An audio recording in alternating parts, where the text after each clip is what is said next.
On connaît tous Simone Veil, cette femme à la vie héroïque. Mais qui est-elle vraiment et qu'a-t-elle fait ? Bienvenue dans Sur leurs traces, le podcast qui retrace les biographies des grandes femmes qui ont marqué l'histoire.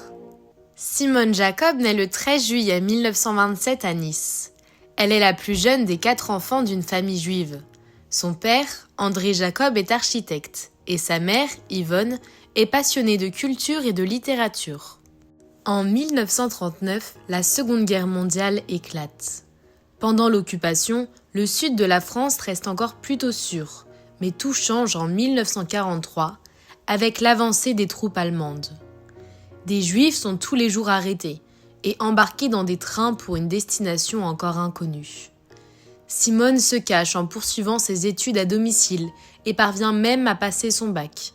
Le lendemain de son bac, en 1944, à l'âge de 16 ans, Simone et sa famille sont arrêtés par la Gestapo.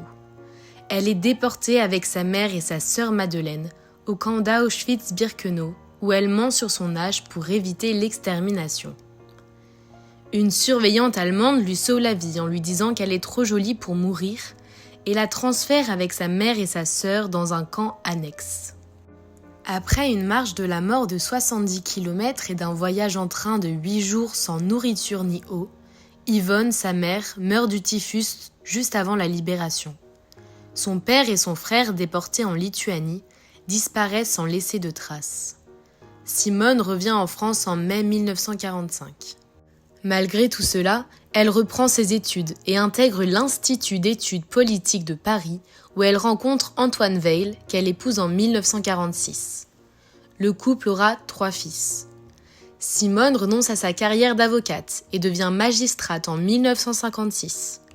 Elle s'engage dans la réforme du système pénitentiaire, notamment pour améliorer les conditions de détention des femmes. Elle s'est ensuite plus directement engagée en politique, suivant les idées de la droite modérée. En 1974, elle est nommée ministre de la Santé sous Valéry Giscard d'Estaing.